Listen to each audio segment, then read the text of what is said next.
The French are known and respected for many things, but one of the most important contributions is beautiful china. Hunter Williamson has joined us to share some of the beautiful pieces that the French have offered us. And this is decorative arts. Is that? Decorative arts, usable arts, porcelain ware that now has become art. We have a few different companies on here. We have a modern piece here. Who produced this? Let's talk. This actually is unmarked, but it says Limoges on the bottom. It probably is one of the newer companies in the 1940s and 50s, post-war, post-World War II, where the production of decorative arts lessened.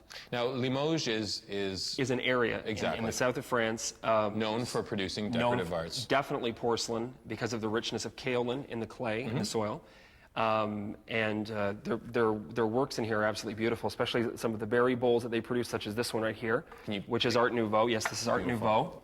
This is from one of the companies called Coronet that was in the Limoges area from the 1870s. Can you take it? Yes, I won't break it, I promise. No. I love, number one, I always look at a hallmark on the back. So this is exactly as you mentioned, the Coronet. It says that it's produced in Limoges. It's got the French insignia on the back. And then also you start to get the details of the bowl. That's right. Beautiful footed. And you called it a berry bowl. Yeah, it is actually a berry bowl. A lot of these were given to brides at the turn of the century, such as this one. Very elaborate scrolling, which is very Victorian. The gilding, the heavy gilding, probably is about 1890s, 1905. And it's a very beautiful piece, very decorative piece. Now, the smaller, the very tiny one is kind of like a...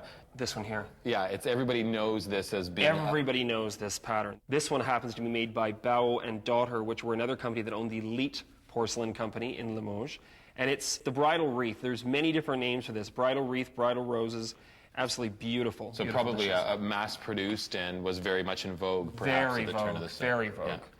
This piece here was what they would call blanks or whitewares. This was also made by Bao and Daughter. It was sent over to North America during the Victorian and the early Edwardian era. Men and women would participate in painting porcelain. Wow, it's beautiful. And it is quite beautiful. It's, and this is all hand-painted? All hand-painted. Yeah. It is probably the second or third most desirable thing to collect with Limoges, because of the fact that it would depend upon the artist's technique and how really successful they were at sort of getting across their artistic abilities. And certain artists, obviously, their work was more in demand than Very others. much so. This piece here, of course, is extremely Art Nouveau. This is my favorite. I think it's fabulous piece. The design and just the simplicity of the... that, I think, was the whole technique of the Edwardian era, was how quickly and how beautifully a piece could be pulled together that wasn't overdone. You know, as you know, with the Victorian era, everything became very overdone in the last 10 years of the century. Now, I love the teacup. I'm being very, notice how careful I am about to break anything. I love the teapot, the sugar and creamer set.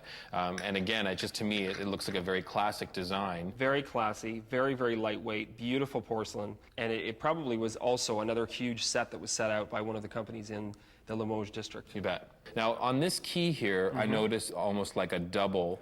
This is a transfer printing process where they were mass-produced, mass-printed, and in the case of mass-producing, the patterns overlapped one another. Is it expensive now to collect or no? Not necessarily, not necessarily. If you wanted to start collecting Limoges, you probably would have a very good chance of finding blanks that have been painted. So that would be... There's quite a lot of these pieces on the market. The berry bowl at the front here was painted by an artisan from the Elite Company, so it's a magnificent piece, as is the gold bowl right here that has been gilded and leafed and overpiped. Yes, this is lovely. Magnificent piece of Art Nouveau porcelain. And all the gold, I mean, it very looks beautiful. Very rich. It very rich. Really shows the quality of craftsmanship. But it's something that you're not going to necessarily buy as your first piece. No. You know, it's not a flea market find, it's actually an antique store find or an antique, antique mall find. This piece here I picked up many years ago, and I knew the man and woman that it was her family's. It was Emma Pritchard. The fellow was a dentist that I know, and his grandmother had painted this, and she was a fairly good artist. I've had a lot of compliments on this in my home myself. It's Victorian, it's a bit feminine, but it still can fit into many because of the very classical lines and the beautiful painting of the cherries, which is gorgeous. I love the outside is so brilliant, and the inside it's almost like a shadow. I love that. And it's she really lovely. She did some sort of shadow work in the middle. All of this beautiful china.